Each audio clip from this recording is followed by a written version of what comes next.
Well, I am honored to be closing out the year's grand rounds. And today I'm going to talk to you guys about our CD19 CAR T-cell experience over at Seattle Children's, which is closely aligned with the CAR T-cell program over the hut, which you guys may be a little bit more familiar with. This is one of my favorite slides. I take no credit for this slide, but it is what I like to call the pediatric oncologist bragging slide. And basically just shows what we have done from the late 60s until now in terms of really improving the survival for pediatric patients with ALL. And this was really done over successive cooperative group trials where initially it was a little bit of steroids. Here we added intrathecal chemotherapy. And then from sort of the 1970s onward, it was just little incremental changes to bring our overall survival up to about 90%. So this is the most common pediatric cancer diagnosis that we see. There's about 2,000 kids a year that are diagnosed in the US alone. But it's still the leading cause of disease-related deaths in kids. And that's because patients do relapse. And relapsed ALL, if it was its own category, would be the fourth most common pediatric cancer. And once you relapse, your chance of a long-term cure is less than 30% and even lower in subgroups. Basically, this graph is just pointing out that each time you recur, your chance of long-term survival declines to the point that if you've recurred a fourth time, you will not survive. So the majority of this talk is going to be about how we could potentially change that outcome and really focusing on immunotherapy.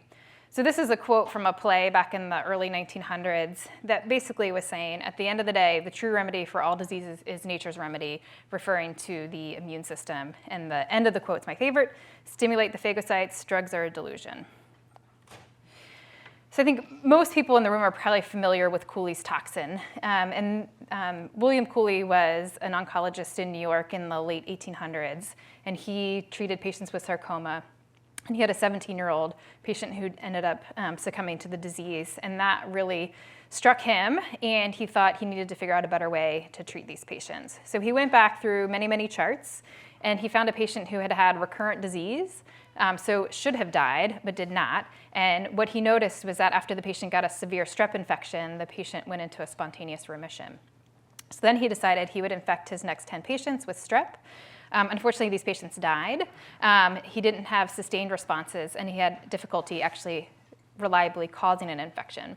So then he went to the lab, and he designed a vaccine and called it Cooley's toxin. And what he observed when he used this was that fever was really the hallmark of a response. So when he went back and looked at survival rates of patients, if you had a fever between 38 and 40 degrees after you got your toxin, your survival was 60% versus no fever at 20%.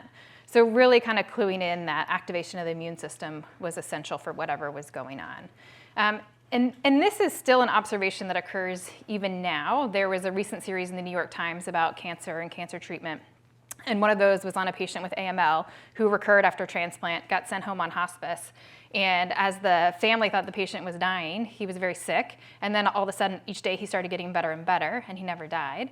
And ultimately, a month later, they went in and got a marrow, and his marrow was in remission. Really just showing you that there's a lot we don't understand, but we all understand that if you target the immune system correctly, you can put patients back into remission. So I don't need to kind of review cellular immune response with this group, but just to say that kind of in recap, there are reasons why the immune system is not good at targeting cancer cells. And the three main reasons for that is that cancer cells tend to downregulate MHC so that they can evade the immune system. They upregulate a lot of immunoinhibitory molecules. And then it's sometimes hard to recognize cancer antigens as they come from our self. So people have spent decades and decades on this. Thankfully for me, I came along at the right time.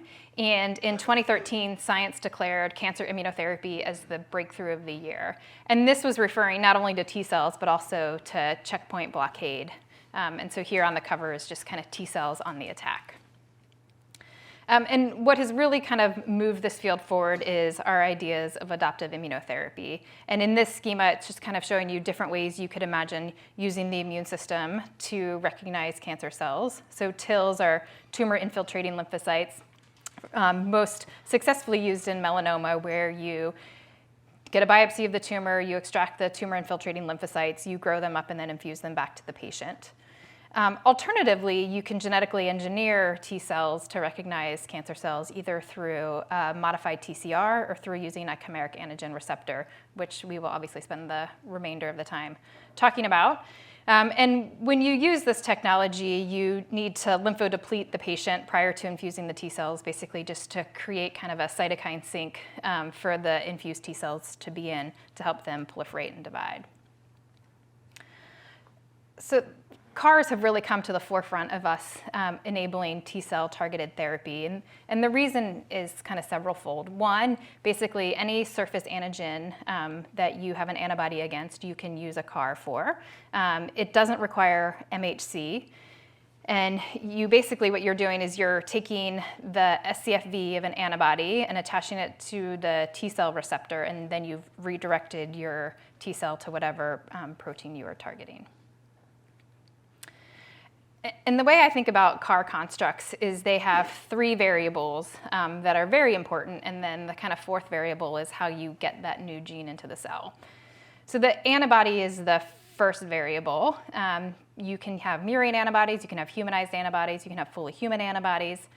The spacer length we'll talk about later seems to be very, very important, and the spacer length is basically how far off the surface is this antibody.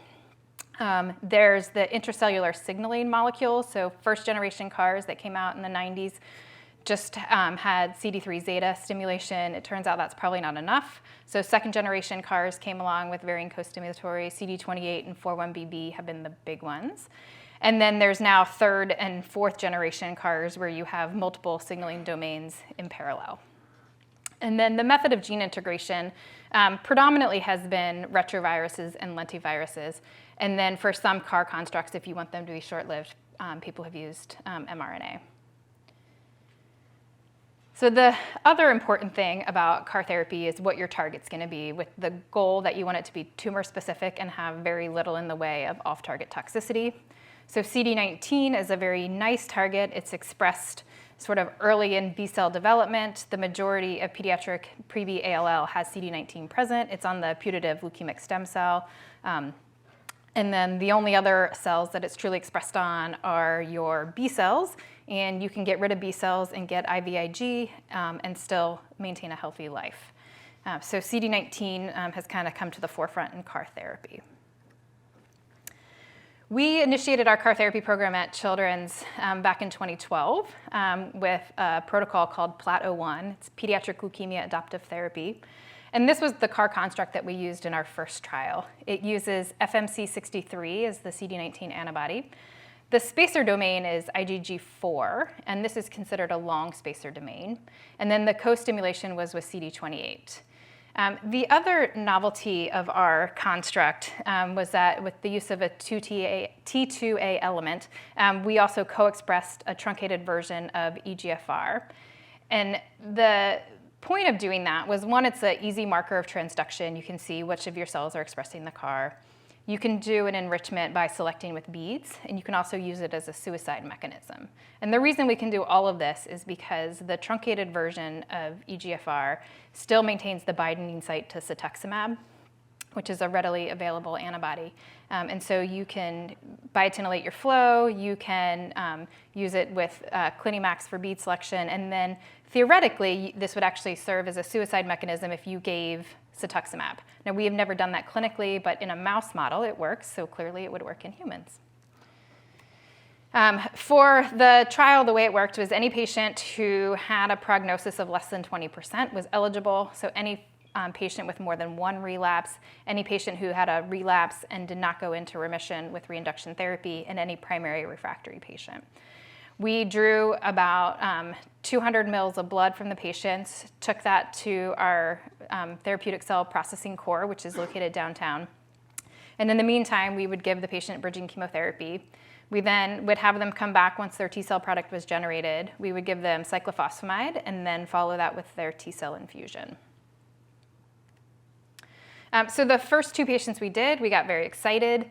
We used flow to detect the CAR T cells in their peripheral blood and their bone marrow, and also PCR. And you can see in the first patient, really within a couple days, we started to see engraftment in the peripheral blood. We could see some in the marrow, and up to about 20 cells per microliter of blood were CAR T cells. But then you'll also notice that they quickly disappeared and went away, and after about day 21, we could no longer detect them. The second patient came along, same thing. After a couple days, started to see engraftment in the peripheral blood, also saw them in the marrow, but then they quickly went away. So this was very exciting to us at the time. And equally exciting as actually seeing the T cells multiplying in the blood, in the bone marrow, was that the patient went into remission. So this first patient we treated had about 19% disease going in, and 20 days later had no leukemia detected and also had ablated their B cells. We also have partnered with Adoptive to look at these patients in terms of next-gen sequencing for MRD testing. And what you can see in this graph is these are all the B cell clones in the bone marrow pre-treatment, and these are all the B cells clones post-treatment. This is the leukemic clone here, and you can see that there's no shared B cell repertoire, suggesting that the entire B cell repertoire was eradicated, and then new B cells were recovering once the CAR T cells went away. And the nice thing about CAR T cells is basically anywhere your leukemia cells can go, your CAR T cells can get there. And so we've had, this first patient had extramedullary disease in her kidney, which you can see by the red arrow, and this resolved after treatment. So unfortunately, after the first 2 patients were treated, we treated 3 more patients, and those 3 patients did not have a response. They had progressive disease, and they had progressive disease despite having actual engraftment and detection of their CAR T cells. And so at this point, we said, you know what, this is exciting, but it's not really where we want to be. We think we have something better, and we actually closed this study down in December of 2014. So when we initiated Plato-1, we had some hesitation about our CAR construct, and so had been working in the lab to try to figure out other ways we could potentially make a better CAR construct. So I mentioned that the CAR construct for Plato-1, the spacer domain, was IgG4. And so one of the concerns is that any cell that had an Fc receptor would actually recognize this IgG4 and bind it, so you could potentially get rid of your CAR-modified cells with your own immune system. Another issue with this spacer domain is it's considered a long spacer domain. And through some in vitro studies, we determined that probably the spacer length needs to be shorter in order to optimize the synapse between the T cell and the leukemia cell. So we devised an IgG4 hinge, which is a shorter spacer and would not have a binding domain for your Fc receptor. The other thing that we had started to notice in conjunction with other groups was that 4-1BB may provide better co-stimulation than CD28. So CD28 highly activates the cells and we think leads to a lot of exhaustion, whereas 4-1BB can potentially prevent exhaustion. And in an ideal world, you infuse these CAR T cells and they persist forever and ever, providing a mechanism for surveillance against relapse. So we moved forward with our Plato-2 trial. The CAR construct has the same CD19 antibody, FMC63, which is murine-based, the short spacer, and then 4-1BB co-stimulation. And then it still has the truncated EGFR-T. What's CD28TM? So that's just the transmembrane part, so there's no signaling part. So it's just kind of what's holding it there. So it's still a second generation CAR with just the 4-1BB and the CD3 zeta. So part of what we had done in the lab was to kind of investigate this idea of this long spacer versus short spacer. So using a Raji model, the mice are inoculated with tumor, then a week later they get T cells and then we image them. And what we found was that the mice who got transduced with the long spacer, either CD28 or 4-1BB, had tumor progression, whereas the mice who got the short spacer, whether it was CD28 or 4-1BB, had tumor regression. And you can see here the only long-term survivals are the short spacer CAR constructs. And the other thing we started thinking about was in our initial study, we were taking the bulk T cells and growing them up. So you were getting a mixture of CD8 and CD4, but it was not a controlled ratio. And so one of our ideas was if we could grow the CD4s and the CD8s separately and then mix them at a 1-to-1 ratio, we'd have more control in the product that each patient was getting, and there would be more consistency. So again, this is another in vivo experiment looking at if you gave CD8 cells alone versus CD4 cells alone versus a combination of 8s and 4s together. And you can see that the combination of 8s and 4s together allows you to have tumor eradication, whereas if you have 8s alone or 4s alone, it's not sufficient. For the CD4 naive or? Yeah, so these, I think it's labeled incorrectly on this slide, but the CD8s in this experiment were selected for central memory. The CD4s were just bulk CD4s. And I should say that this was all done in conjunction with the labs at the Hutch. The Hutch has moved forward in their trial with doing upfront central memory selection. We have not done that. We have just done CD8 selection and CD4 selection. So this is just kind of to recap the differences between Plat1 and Plat2. So Plat1, our co-stim was CD28. Plat2, we moved forward with 4-1BB with the hopes that we would promote long-term persistence. We changed the spacer length from long to short to both allow the optimal synapse length, but also get rid of any potential binding of FC receptors. For Plat1, we did the simple blood draw. For Plat2, because it's a more complicated product, we actually do apheresis on patients. In Plat1, it was just bulk PBMCs grown up where you couldn't control the 4-to-8 ratio. And in Plat2, we mix them back to control 1-to-1. We do have different cytokine mixes for the 4s and 8s. For growing up the 4s, we use IL-7 and IL-15. And for the 8s, we use IL-2 and IL-15. And the reason for this is that we wanted to really kind of promote cells in culture that would have potential for long-term growth, so kind of promoting naive and memory phenotypes rather than effector phenotypes. With the Plat2 product, we actually enriched in mid-culture for the EGFR T selection. So all of the cells being infused are CAR-modified cells, as opposed to Plat1 where your efficiency rate of transduction was about 30%. So 30% of what you're infusing are CAR T cells, but the other 70% are just bulk lymphocytes. And then initially for Plat02, we were restricting it to patients who had already had a prior history of transplant. And the concern initially was if you are enrolling patients post-transplant, their lymphocytes are from their donor. So although you're collecting the T cells from the patient, they're actually allogeneic T cells. So in order to be eligible, you had to not have any GVHD and be off all your immunosuppression. And the thought was then that your T cells would be tolerized. In terms of kind of what your T cells had to be at the time of enrollment, we just set a minimum ALC of 100 without specifying whether that had to be predominantly CD3s or not.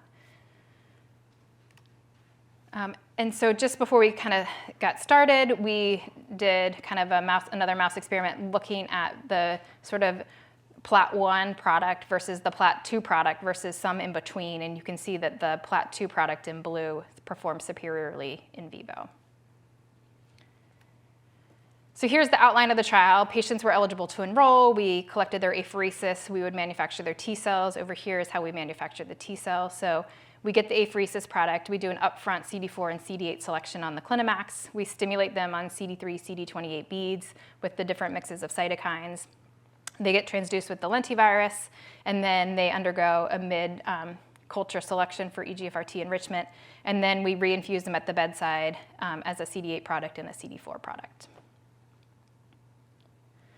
So patients were eligible anywhere between the age of 1 and 26. They had to have relapsed refractory disease. They could have post-allotransplant relapse but have no active GVHD. And then, as I mentioned, the ALC to be greater than 100. And we did not use any sort of in vitro lymphocyte proliferation assay. It was a pretty standard dose escalation study where we started at 500,000 cells per kilo and went up to 10 million cells per kilo.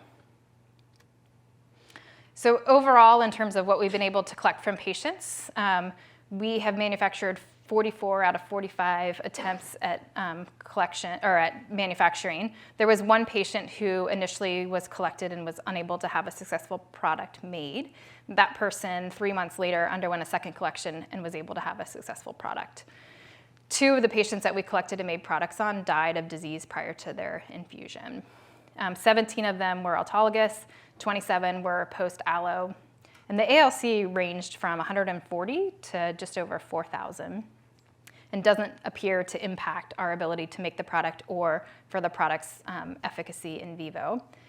And then the other thing is that patients can actually have progressive disease at the time of collection. So we had patients that had upwards of 50,000 blasts per microliter at the time of collection. And the reason why that doesn't matter for us is because, one, we do that upfront selection where we pull out the 4s and 8s. And if any blasts make it through that, they die in culture because they're then in culture with the CD19 CAR T cells. So the disease response has been quite impressive. We have an overall 93% MRD negative CR rate. And you can look here, I'm not sure how big this comes out for you guys, but the disease burden, the M3s, so the 3 patients that did not respond did have M3 marrows. So of the M3 marrows, we have an 86% MRD negative CR rate, otherwise 100%. And I think one thing that comes up is the MRD negative patients. So we had 8 patients who were, when they were infused, were MRD negative. And so we counted them as a response if they became B-cell aplastic.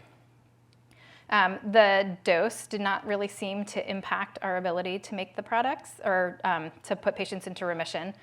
So you can see 500,000, 1 million, 5 million, and 10 million. I think that because the numbers are so high, you could say, well, there was a 100% response rate at the high doses, but I think that was probably just patient dependent. In terms of the lymphodepletion we gave, the initial patients were all getting cyclophosphamide lymphodepletion. They were getting about 3 grams per meter squared, which is a very high dose of cyclophosphamide. Midway through, we switched to giving patients fludarabine and cyclophosphamide, and I'll touch on that in a little bit, but the big reason was we wanted them to be more lymphodeplete, and we felt like fludarabine could offer us that. Whether they were pre-transplant or post-transplant didn't seem to matter. And then the other thing that's really impressive with this therapy is it doesn't matter what your disease status is. So you may recall from one of the early slides, each time you relapse, your chance of getting back into remission goes down and down and down.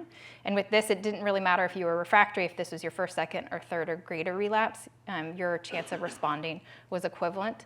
And the reason for that is that patients become chemorefractory, but the way T cells kill leukemia cells is separate than chemotherapy. So although a cell may have chemotherapy resistance, it should still be sensitive to T cell killing. And then the other thing to kind of pull out is just some of our recurring cytogenetic lesions.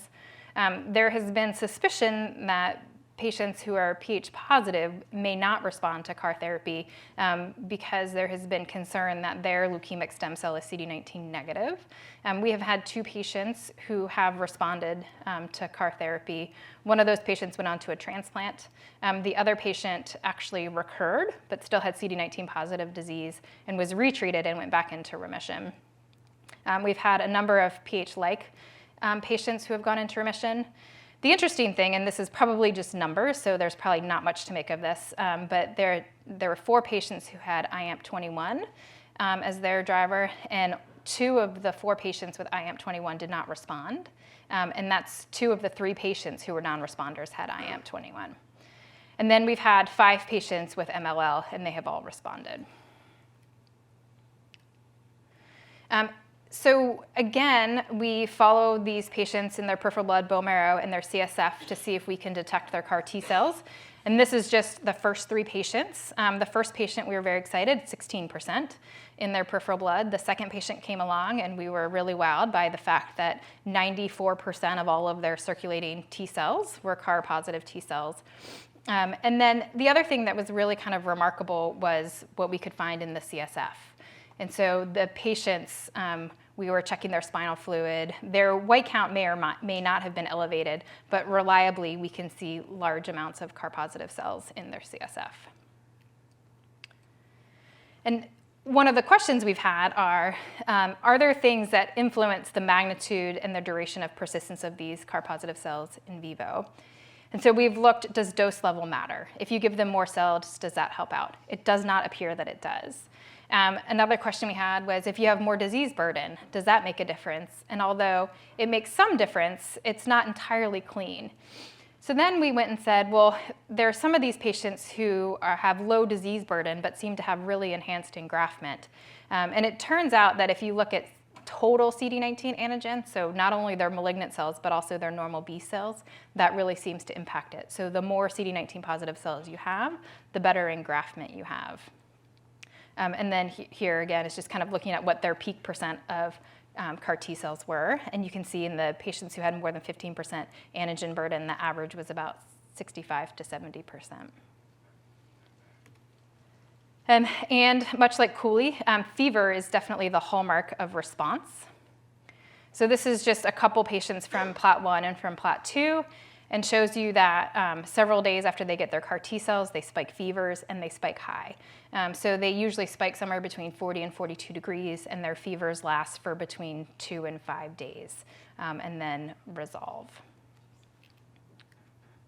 And this all brings up cytokine release syndrome. And I put this schema up here partly to say that for CRS up until the last couple years, it was typically thought of with antibody-based therapy. The most well-known one was the CD3 antibody that put everybody into the ICU. And what happens is you basically start activating your T cells, you start producing cytokines. Those cytokines then stimulate more of your immune system. You get basically a cytokine storm that's predominantly driven by IL-6 and IL-8, and then that leads to capillary leak. You have endothelial damage, and then you can go into multi-organ failure. So we published a paper a couple years ago to talk about how CRS with cell therapy is a little bit different than CRS with antibody therapy. But there was a whole host of symptoms that go along with CRS, including fever, rigors. You can have GI symptoms, respiratory symptoms, hypoxia, respiratory failure. And you can have cardiovascular. Hypotension is the most common one, but you can also have decreased cardiac output. You can develop DIC. There is a profound hypofibrinogenemia that occurs with this, which can lead to bleeding in patients. And then they get a hepatitis with transaminitis and hyperbiliary. The last part of sort of CRS is often talked about separately, and we kind of pull it out separately, is the neurologic toxicity. So I showed you that these CAR T cells are getting into the spinal fluid. There is a not infrequent number of patients that develop neurologic toxicity, which can be very mild, a little bit of a tremor, a little confusion, progressing to hallucinations, to being completely obtunded, and encephalopathic with recurrent seizures. We don't understand the mechanism of this. We don't think it's because patients have occult leukemia in their spinal fluid. We think it probably has to do with the cytokine storm and the cytokine damage in your CNS, but we really truly don't understand the pathophysiology of it. The idea with CRS is a little bit of CRS is good. That means things are working, but at some point you want to put the brakes on. So the grading system we've worked out for CRS is sort of grade 1 is pretty mild, fever, constitutional symptoms. Grade 2, your blood pressure is a little bit low, you're a little bit hypoxic. Grade 3, you're in the ICU requiring pressor support. Grade 4 is you're intubated and you're having sort of end-stage organ toxicity. And our goal really is when you get to sort of the grade 2 or early grade 3 to treat you with something to calm your T cells down. And we'll talk about tocilizumab and corticosteroids as sort of the pillars of our treatment of CRS.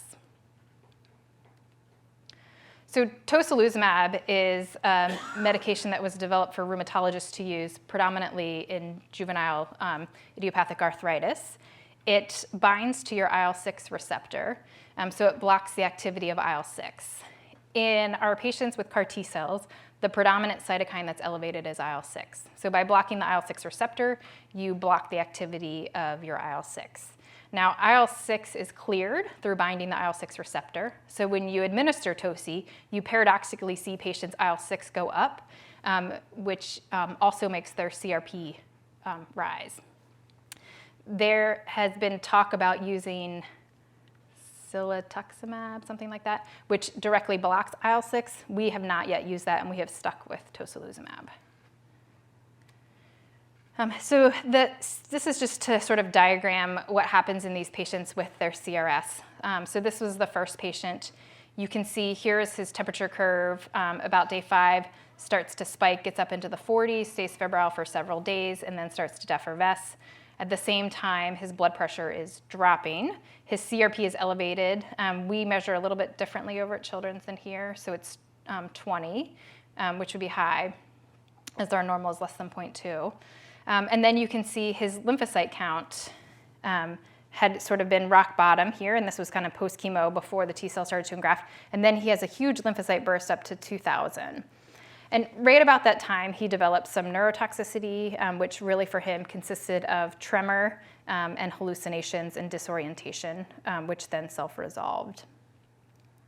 The second patient had a little bit more of a remarkable course where her temperature started to go up, her blood pressure dropped, she went to the ICU, she was on pressors, and kind of 12 hours later, she started seizing, became obtunded, was intubated, and seized for about 3 or 4 days, and then recovered. And in the meantime, we gave her some tocilizumab and some dexamethasone to really try to reverse the symptoms. The things that we can see in patients with CRS when we're trying to delineate whether these patients have CRS or whether they're septic is that their LDH goes up, their ferritin goes up, their D-dimer goes up, and their CRP goes up. The ferritin is much like we see it with patients with HLH, where their ferritin is above 10,000. We've seen ferritins up into the 100,000 range.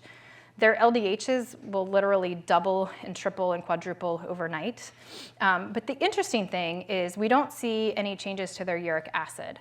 So I'm not entirely sure of the mechanism for how we're getting rid of all of this leukemia at once, but we're not seeing tumor lysis, but their uric acids will be stone cold normal. The other thing I mentioned is that their fibrinogen will initially elevate and then it will drop and often drops to less than 150. So it's really important in these patients that we're vigilant about getting them cryoprecipitate and keeping their platelets above 50 to prevent any bleeding. So one of the things we were obviously very concerned about is this is a group of patients who is really refractory to other therapies. So we have a chance to put them in remission. We don't want to get rid of that chance. And so in the beginning, we were very concerned about using TOCI or using DEX or PRED, that we would ablate the effect of the T cells. And so this is a schema of a patient who got very ill. He quickly developed hypotension. We gave him some tocilizumab. That helped. And then he redeveloped his hypotension. We gave him some more tocilizumab. And then he developed neurotoxicity. So we started giving him DEX, and he continued to be encephalopathic. And we started him on prednisone and anakinra. And what you'll notice in this graph is despite using TOCI, despite using DEX, despite using PRED, his T cells continued to proliferate, which really doesn't make a ton of sense. DEX should inhibit proliferation of T cells, and prednisone should as well. And the doses of prednisone, we were giving him 1 gram of prednisone every 12 hours, so it was a ton of prednisone. He ended up peaking at about 450 CAR T cells per microliter, and then was in remission and gradually declined. And you can see out past a year, we can now still detect his CAR T cells, so we in no way inhibited his CAR T cells. So this got us thinking a little bit about maybe we shouldn't be quite so scared of using steroids to treat toxicities. So the next patient came along and started to get some fevers, didn't have hypotension, but because of the previous patient getting so ill, we decided to intervene early. So we gave him some TOCI. His fevers initially went away and then recurred, so we gave him a little bit of DEX and another dose of TOCI. And you can see here that he still peaked quite high. He had 425 CAR T cells per microliter, and then slowly they declined, and then this patient went on to transplant, so we don't have any longer-term follow-up for what his CAR T cells ultimately would have done. So we don't have any exact mechanistic reason why these T cells can do this. My hypothesis is that the signal through the CAR is so strong, and it's much stronger than your signal through your native TCR, that you are probably phosphorylating a lot of your ERK. And when you phosphorylate ERK, you create a steroid-resistant cell. And so that's probably what's happening in our CAR T cells. And so the steroids are helping to calm down the rest of your immune system, but leave your CAR T cells intact. So when you look at kind of CRS and neurotoxicity over our patients, we were interested to know, are there factors that influence the severity of CRS?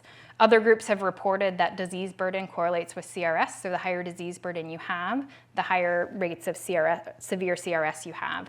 And you can see here in our middle graph, we did not really see any effect of disease burden on CRS. But we did see an effective dose level. So the more CAR T cells a patient got, the more likely they were to have more severe toxicity. So we have ultimately decided that our recommended phase 2 dose from this study is dose level 2, which is 1 million cells per kilo. we also looked at, well, if disease burden doesn't impact your severity of CRS, maybe your CD19 total antigen burden does, and it looks like it trends that way, but it's not statistical. The other thing we looked at was neurotoxicity. So severe neurotoxicity was anybody that had seizures or had a grade 3 or 4 neurotoxicity, basically the patients that were encephalopathic or obtunded. And you can see there's no effect of dose level, disease status, or CD19 antigen burden. So what we have done sort of moving forward with CRS is to say that any patient that has persistent fevers, we intervene early. Our goal is to try to keep these patients from going to the ICU. Okay, so that's all of the happy stuff. Now is the unhappy stuff. So we have done really good at getting patients into remission, but we have not had 100% relapse and overall survival. And our 1-year relapse-free survival is about 53%, so almost half of all patients have recurred, and our 1-year overall survival is 67%. And so of note, of the 17 patients that have relapsed, 6 of them have been CD19 negative. And one of those CD19 negative patients was a patient with ALL, with an MLL rearrangement.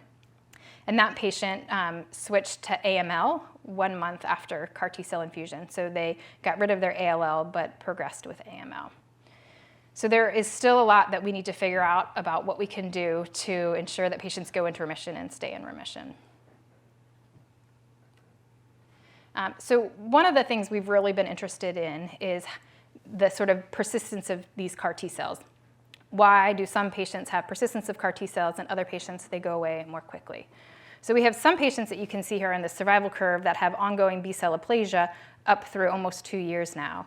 And we use B-cell aplasia as a marker of CAR T-cell persistence. When we put these patients on trial, we check their blood every month if they have ongoing B-cell aplasia. Sometimes we can detect their CAR T-cells by peripheral blood. Sometimes we can detect it by PCR, but intermittently we cannot detect it. And what we assume is that these cells are really hanging out in the bone marrow. We're not going to bone marrow these patients every month. And so if you have CAR T-cells there, you would not expect to have B-cells. If your CAR T-cells are gone, you would expect B-cell recovery. So we've really used lack of B-cells as functional CAR T-cell persistence.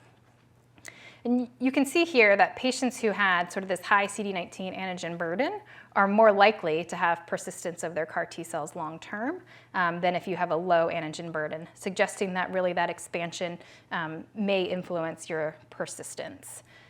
And the impact of that over here is that if you have ongoing persistence beyond 2 months, your relapse-free survival is improved. And sort of the hazard ratio is if you have B-cell aplasia for 2 months or more, you're very much protected from relapse with a hazard ratio of 0.25. So the, kind of our conclusions from PLAT, sorry, I was just looking for the clock, good, is that prescribed doses of these defined composition CD4, CD8 CAR T cells produce high rates of MRD negative CRs in pediatric and young adult ALL patients. It's feasible to generate products from all of our patients, including infants and subjects with peripheral blasts. And this is a little bit about what delineates us from some of the other groups that are doing this therapy. Other groups have notoriously not been able to grow infants, and they have not been able to grow patients who had peripheral blasts. And we think probably the reason why we are more successful is because of those cytokine mixes that we use to grow the products. Severe CRS is correlated with dose level, but not disease burden, and that long-term persistence of CAR T cells is protective against relapse. One thing that we have noticed is that there are patients who lose the persistence of CAR T cells, and we try to reinfuse them with another dose of CAR T cells, and that is not successful. And we think that the reason that's not successful is because the CD19 antibody is murine-based, and that patients develop a T-cell mediated rejection response. So if your CAR T cells go away because you have developed a rejection response, repeat infusions is unlikely to be successful. Part of the reason why we switched to the fludarabine cyclophosphamide lymphodepletion over the cyclophosphamide was the idea that if we could improve the lymphodepletion, we could decrease the rate of rejection responses. With Cytoxan alone, we had infused 6 patients with repeat infusions, and none of those patients engrafted. When we switched to Flu-Cy, we have reinfused 3 patients, and 2 of those 3 patients have re-engrafted, including the patient with Ph-positive ALL who relapsed, was reinfused, and is now back in remission with ongoing B-cell aplasia. The CD19 total antigen burden appears to influence expansion and long-term T-cell engraftment. But CD19 negative relapse is a problem. So, of the patients who are relapsing, almost half of them, it's because they're CD19 negative. So we can do all the things in the world to increase persistence, but that's not going to solve the problem of CD19 negative relapse. And then lastly, sort of consolidative bone marrow transplant should be considered in patients who have early loss of CAR T cells. So now we're going to take what we've learned from PLAT-02 to talk about what we are going to do moving forward. So one of our strategies is to create a cell vaccine to strengthen antigen stimulation and promote long-term persistence. So we have created a construct of a CD19 tag, and the idea is that we will take T cells. Instead of having those T cells express a CAR, they're going to express CD19. We will then infuse those CD19 T cells after CAR T cells in patients monthly to provide continual antigen stimulation to improve long-term persistence, particularly targeting those patients who start out with low antigen burden. So this has been piloted in both Mike Jensen and Leslie Keene's lab using a primate model. For the primate model, we use CD20. So the monkey is lymphodepleted with cyclophosphamide. They're given CAR T cell infusion, and then a week later, they are given the vaccine, and you can see here, this was done by flow. You can see they had a nice peak engraftment of their CD20 CAR T cells, which is then declining. And then when they receive their vaccine, they bump up again and go down. Now, there's a ton we don't know about this, but we're hoping to learn a lot. We have no idea how often you need to give the vaccine, so we're going to start by giving it every 4 weeks and see what we see. And the hope is that with repeated stimulation, we really hone in on this central memory pool to lead to long-term persistence. It's not clear that doing this will decrease rates of immune-mediated rejection. How's the vaccine delivered? Yeah, through their central line. So it's basically CAR T cells. So we take the same starting material, we take their T cells, we grow them in culture. Instead of using a lentivirus to transduce them to express the CAR, we transduce them with this construct that it's just going to express a CD19 tag. So what you're doing is you're basically giving them cells that express CD19 to activate the CAR T cells that are already there. So this is a study that's been written. It's currently at review at NIH right now, and we'll have a public review because this is the first in human in June. And once we get the go-ahead from that, we're hoping to move forward to enroll patients on this study in late summer, early fall. And then our second strategy is really focusing on these patients who have CD19 negative relapse, so developing additional targets. So we're moving forward with CD22. There's been a lot of interest in CD22 in the ALL field. Inotuzumab is sort of the next hottest thing right now. So we feel like targeting CD22 is probably a good strategy to go after. It's a little bit different than CD19. CD19 is sort of uniformly expressed. The expression levels change a little bit, but not a ton. Patients with CD22 expression over time can change. You can be CD22 positive, then negative, then positive, then negative. So as a single agent, it's probably not as good as CD19, but we're hoping that in conjunction, it will be good. So similar to our exercises with our CD19 CAR, we have done exercises with the CD22 CAR, really optimizing it. And you can see here how small changes can make a huge difference. So here is CD22 CAR. The constructs are identical except for their spacer hinge domain. Here is a CD8 hinge transmembrane, and this is an IgG4 hinge with a CD28 transmembrane. So this is the same spacer transmembrane that we use with our CD19 CAR. This is the novel one. So these are just simple chromium release assays, and you can see that the CD8 hinge is really the winner. So here, K562 is transduced with CD22. You get killing of both the CD8 hinge and the IgG4 hinge CD22 CAR. But when you look in the Raji tumor model, you can see that there's superior killing with the CD8 hinge over the IgG4. So we have declared that the winner, and that's what we're moving forward with. And our idea is that we'll have dual targeting of CD19 and CD22.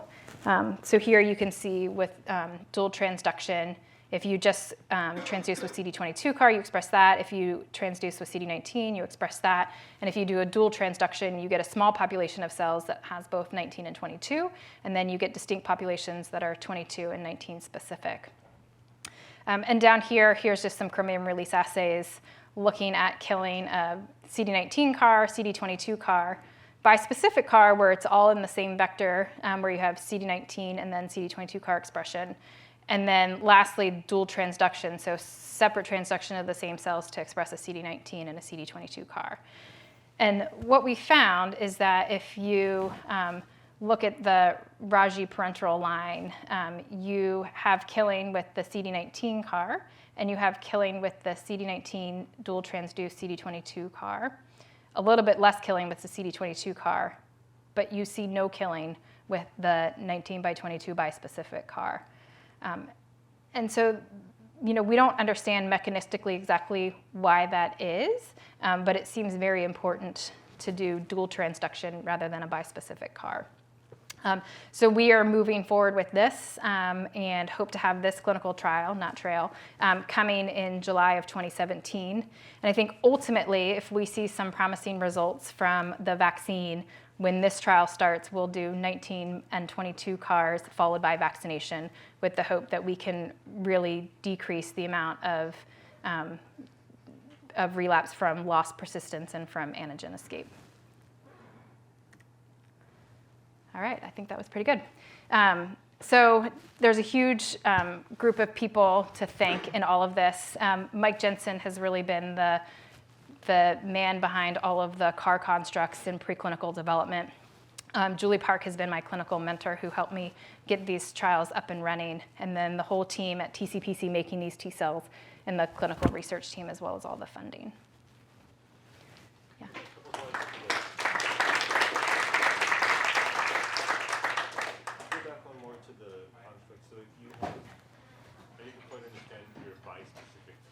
Yeah. Yeah, I could have put the, so, oh yes, thank you. I'll repeat the question. The question is the difference between bispecific and dual transduction. So the bispecific lingo, basically you have in one vector, you have your CD19 CAR, a T2A element, your CD22 CAR, a T2A element, and then your EGFR tag. And when we do that, you see protein expression of both CARs, but you only see killing through one. And so it's unclear what happens, why that second CAR doesn't make it up to the surface to do killing activity. If you do dual transduction, so you have two different plasmids, two different vectors, you transduce the T cell at the same time with both of those, you get a population of cells that gets transduced just with the CD19 CAR. You get a population of cells that's just with the CD22 CAR. And then you get a population of cells that expresses both of them.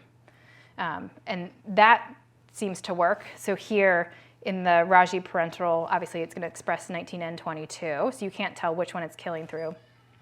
When you have K562s that express CD19, you can see killing with the CD19 CAR and with the bispecific dual transduction CAR. So you're going to be killing just using the CD19 CAR. And then with the K562s transduced CD22, you can see here that you have killing with the CD22 CAR, and you have killing with both the dual transduced CAR and the bispecific CAR.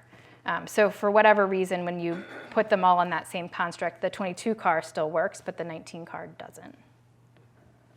So it doesn't work, or it's not even expressed on the surface? Yeah, we don't know if it's expressed. We presume it's not expressed on the surface. We know that at a protein level, the protein is there in the cell, but we suspect it's not expressed on the surface.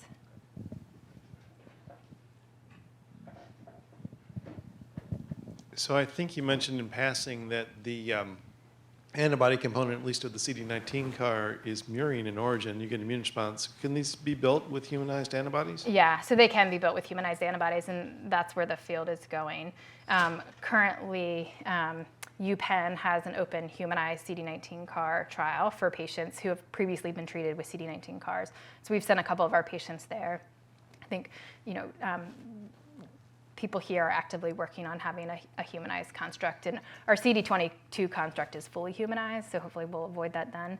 And I think what'll be really interesting to see in Plateau 4 is if you develop an immune response against the CD19 CAR, do you maintain your population of CD22 CARs?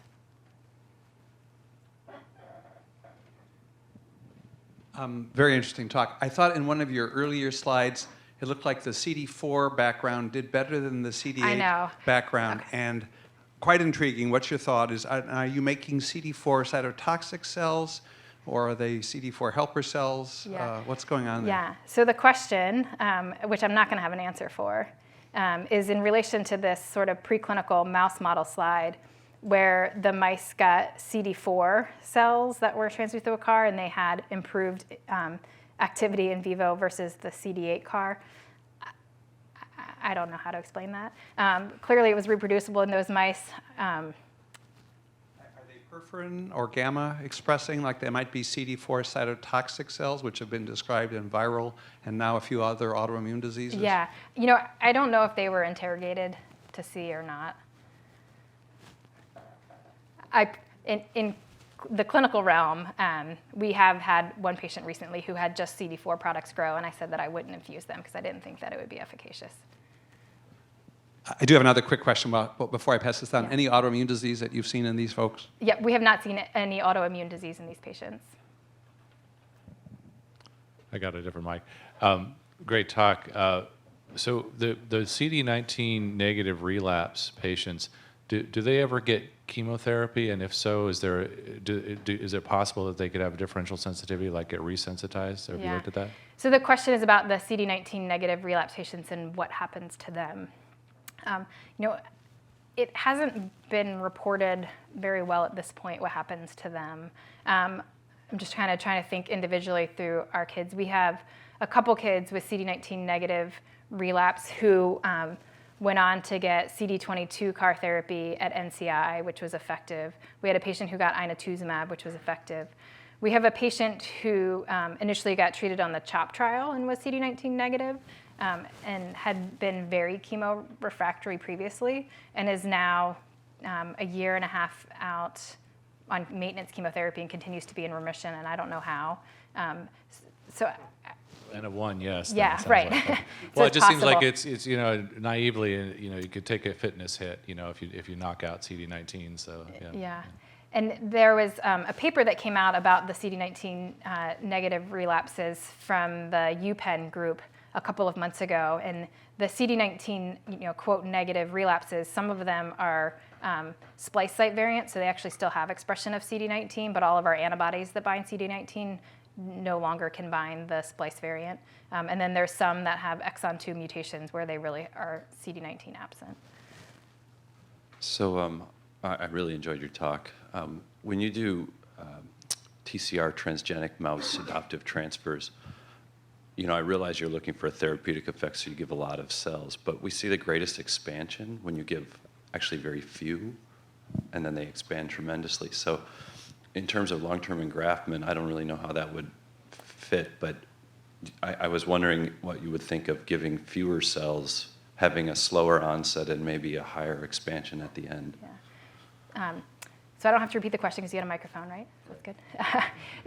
So it's a question that I've thought a lot about. In terms of the patients that we have had that have long-term engraftment, there's groups of them from each of the different cell doses. So at least between 500,000 and 10 million, it hasn't seemed to make much difference. One of the things that we have noticed is that your onset of symptoms tend to be delayed with lower doses, so it takes longer to get to that point where you ramp up. And part of me had wondered if maybe starting with a lower dose is better because then you have more expansion. I think the one thing that I do think is that for the high disease burden patients, sometimes if you have too low of a dose, it's too much disease for those cells to overcome. But 1 million cells per kilo on these kids is 30 million cells total that they get. So the dose ranges that we use, although they're variable, they're all kind of the same. And I think we probably wouldn't be able to do enough testing of super high doses because of toxicity. Mine's a little bit related to that. I'm sure you're aware of Stan Riddell and his work, and he talks a lot about, in his talks about how they found that if you sort of inversely calibrate the dose level to the disease burden, or I'm not sure, the antigen burden, maybe that's two different things. I'm a novice. They kind of go along together. But they get better results. They reduce, cytokine release syndrome and so forth that way. Do you find the same thing? Or I think you said that it was independent of a disease burden. Yeah. So what the Hutch ended up doing with their study was if you had high disease burden, you got, I think it's like 2.5 times 10 to the fifth, whereas if you have low disease burden, I think you're getting 2 million per kilo. Thankfully, with kids, they have a lot less comorbidity, so I think they can tolerate more toxicity. So we have not done the split dosing based on disease burden, and regardless of your disease burden, everybody gets the same dose. But I think, sort of what we've seen, the higher doses you give, the more likely you are to have increased toxicity. And so if you have patients who may not be able to handle the toxicity, giving them a lower dose makes sense.